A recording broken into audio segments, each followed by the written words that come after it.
तो उस पर ज्यादा बात करने की जरूरत नहीं, लेकिन चिंताजनक। हाँ चलिए भाई, सोमवार की सुबह नए हफ्ते की शुरुआत कर रहे हैं और कोई रिस्पाइट नहीं है इस हफ्ते भी। पांचों दिन हमें मन लगाकर कामकाज करना है, कोनो छुट्टी नहीं।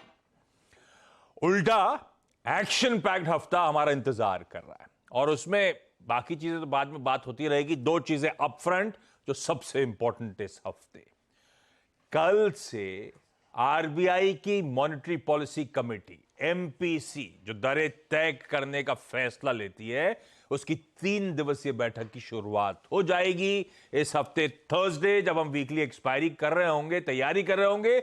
सुबह तड़के 10 बजे क्रेडिट पॉलिसी का अनाउंसमेंट होना है।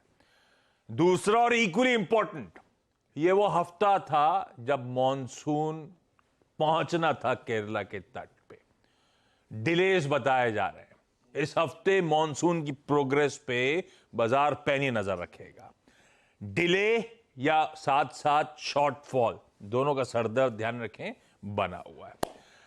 अच्छा, आज खुलते ही दो इंपॉर्टेंट चीजों पर रिएक्ट करना है। कल संडे को जो ओपेक प्लस की बैठक हुई थी, उसका जो अनाउंसमेंट आया है, उस पर कच्चा तेल उछाल कर रहा है, उस पर डिटेल में आऊंगा आगे। और प्लस वो ऑल इंपॉर्टेंट फ्राइडे की यूएस की जॉब्स रिपोर्ट, जिसने खूब तूल भरा अमेरिकी मार्केट्स पे, इस पे हम रिएक्ट करेंगे। इस बीच निफ्टी का वीक ऑन वीक परफॉर्मेंस फिर से आपकी स्क्रीन पर रख देता हूं, फिर से इसीलिए क्योंकि पिछले हफ्ते मंडे को भी मैंने इसी तरह से परफॉर्मेंस दिखाया था आपको। वो टेम्पलेट जो लास्ट मंडे हम फॉलो कर रहे थे, जस की तस है। उछाल उछाल के बाद वीक ऑन वीक, अगले वीक कंसोलिडेशन का हफ्ता। ऐसे ही इस पिछले हफ्ते भी वैसे ही ट्रेंड प्ले आउट हुआ। ये तो सिर्फ लिमिटेशन डेटा की, इसलिए 5 ही नजर आया आपको बार्स। इस बार्स को बढ़ा देता तो बिल्कुल वही वीक ऑन वीक टेम्पलेट है। वीक ऑन वीक की बात हो रही, वहीं पर रखिए जहां पे बात हो रही है। तो पिछले लास्ट वीक अच्छे उछाल के बाद लास्ट वीक एक कंसोलिडेशन का टाइम था। यह आपकी स्क्रीन पर जो है पिछले हफ्ते का निफ्टी का परफॉर्मेंस है। पिछले हफ्ते मंडे, ट्यूसडे मोमेंटम और फ्राइडे को, अच्छा रिटर्न कैलकुलेट करना कितना इजी था पिछले हफ्ते। वो +99 -99 उड़ा दीजिए, -46 +46 उड़ा दीजिए। पिछले हफ्ते नेट जो ट्यूसडे को तेजी हुई थी, 35 पॉइंट उछाल के साथ हमने परफॉर्मेंस डिलीवर करा है। पिछले हफ्ते का दरअसल परफॉर्मेंस रख ही देता हूं स्क्रीन पे। निफ्टी ऑलमोस्ट फ्लैट था, निफ्टी बैंक फ्लैट था, slightly in red in fact Nifty bank.